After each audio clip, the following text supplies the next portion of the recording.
comme ça, on recommence.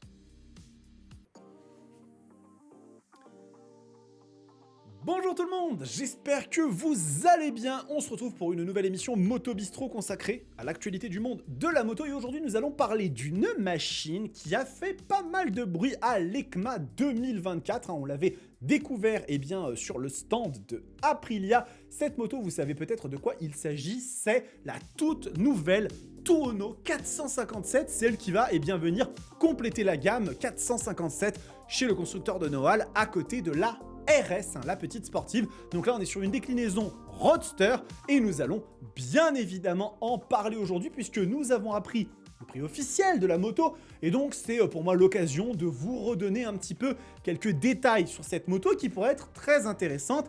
Pour celles et ceux qui ont par exemple un permis A2, ils ne voudraient pas aller chercher une Tuono 660 ou une RS 660 bridée, qui veulent pouvoir exploiter leur machine à fond, qui ont peut-être aussi un budget un peu plus réduit, ou tout simplement, celles et ceux qui veulent une machine à taille un petit peu plus humaine. Donc on y va, on découvre ça ensemble sans plus tarder. N'oubliez pas de vous abonner à la chaîne, c'est un soutien très important que vous pouvez me donner. Et le petit statut Roadsters vous donne accès aux vidéos en avant-première, c'est très très cool. Donc on y est, on est là, juste à côté de cette petite Tuono 457 qui a déjà, vous le voyez, une apparence, un faciès assez différent de toute la famille RS et Tuono 660 et V4. On va chercher une inspiration qui fait un petit peu penser, si vous, comme moi, vous faites partie des vieux, des anciens, au Tuono des années 2000, avant l'arrivée de la V4, celle qui était mue par un moteur Rotax bicylindre incroyable. Donc on retrouve cette ligne un petit peu insectoïde. La machine est, à mon sens, pour un 400cc, très joli, on peut le voir déjà au niveau des équipements, qu'on a un seul disque de frein, on reviendra un petit peu là-dessus.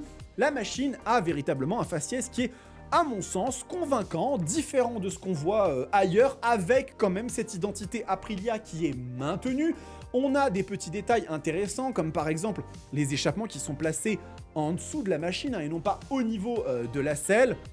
La petite chaîne, on voit qu'on a du travail qui a été fait de façon assez qualitative. C'est bien évidemment pas au même niveau de finition que une Tuono 660 ou une Tuono V4, si on va aller encore plus loin. Mais la proposition est déjà quand même, à mon sens, assez convaincante. Alors, si on va regarder un petit peu ce que donnent les spécifications techniques de la moto, je me mets comme ça en dessous, histoire que vous puissiez voir. En termes de moteur, on retrouve donc un bicylindre parallèle, 4 valves par cylindre, avec du coup 457cc, le nom l'a un petit peu trahi, il faut dire ce qui est, avec 47,6 chevaux. Donc on est sur une machine parfaitement adaptée à la législation du permis A2 et 43,5 Nm de couple à 6700 tours minute. Au niveau du châssis, on est sur un double longeron aluminium, un Twin Spar Aluminum Frame, ça veut dire double longeron, donc c'est déjà une architecture qui est quand même pas déconnante du tout, puisqu'on est quand même sur quelque chose qu'on retrouve notamment sur les sportives 1000cc que Suzuki ou Kawasaki peuvent utiliser, donc c'est quand même du lourd. On a une fourche de 41 mm qui est ajustable en précharge, donc encore une fois ça reste assez cool, avec un amortisseur arrière avec une précharge ajustable et 130 mm de course. Au niveau du freinage, on est sur un seul étrier de frein, puisque ça, vous l'avez vu juste ici, Bybré, donc en fait, chez Brembo, il existe 3 sous-marques, on va dire. Enfin, il y a Brembo, bien sûr, qui font les machines, les machines les plus premium et on va dire les freins les plus haut de gamme. Et ensuite, vous avez Gir1 et vous avez Bybré. Et Bybré, en fait, c'est un entrée de gamme de chez Brembo, mais ça permet déjà d'avoir du freinage qui est assez costaud, notamment pour ce niveau de performance. On est sur un étrier radial, 4 pistons, donc c'est plutôt pas mal. En termes de hauteur de selle, vous voyez que la machine fait 800 mm. Regardez, je le fais comme ça parce que c'est à l'envers. On a 12 litres de capacité de réservoir pour une machine qui va très probablement consommer aux alentours des 4 litres au 100. Donc on devrait quand même avoir une autonomie plutôt correcte. On devrait se rapprocher des 300 km sans trop de problèmes. Et 175 kg en poids. Donc je sais pas si c'est un poids qui est avec tous les fluides. C'est marqué juste ici. Voilà, j'ai le micro, vous voyez pas. Alors bah si, regardez, la bonne idée, la bonne idée c'est de descendre. Je ne peux pas descendre, c'est pas grave. Avec tous les fluides, donc c'est-à-dire 90% du réservoir. Donc 175 kg, ça fait un poids qui est quand même très très chouette sur la machine. Et on va regarder un petit peu aussi la partie technologie, puisque vous voyez qu'on a un bel écran TFT, hein, on reprend l'affichage qu'on a sur les RS660. Donc on a un ride-by-wire, hein, introduit par Aprilia en MotoGP, 3 modes de conduite à adapter à ton style. Je rappelle quand même que si on va chercher un petit peu du côté des 450 SR chez CF Moto et compagnie, on n'a pas autant de techno, hein, donc c'est important de le garder en tête. Chaque mode optimise le couple, le contrôle de traction qu'on peut régler sur 3 niveaux. Attention, c'est intéressant. Tu veux changer de mode, il te suffit d'utiliser les commandes rétroéclairées du guidon pour tout visualiser sur le tableau de bord. TFT couleur 5 pouces ultra moderne. Il y a quelques informations supplémentaires qu'on a juste ici. Je peux peut-être même agrandir, qui sait, c'est possible. Hein. Si j'agrandis ici, je devrais pouvoir descendre et vous donner des informations. Donc on est sur un écran 5 pouces. Avec des maps moteurs, un ABS, on a du contrôle de traction, 3 modes de conduite et ça va me revenir. Les Duritavia.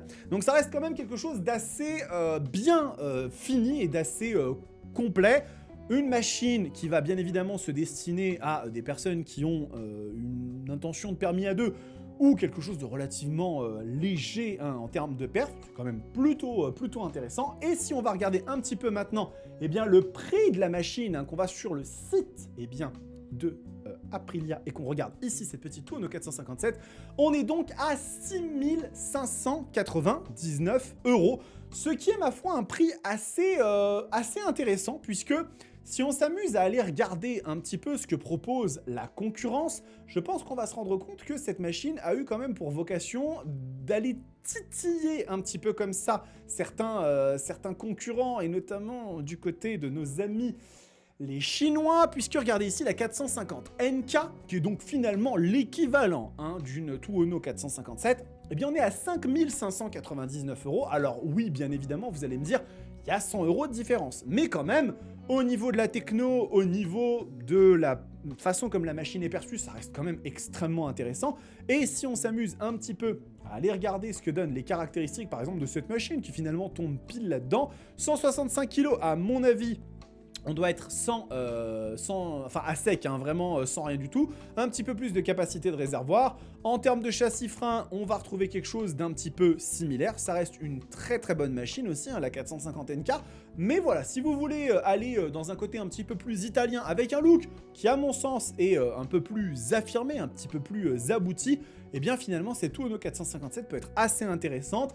Pour celles et ceux d'entre vous qui trouvent la RS et la Tuono 660 un petit peu trop dévergondées, on va dire, ou qui veulent vraiment avoir quelque chose d'assez adapté au permis à deux, ça peut être une très très bonne alternative.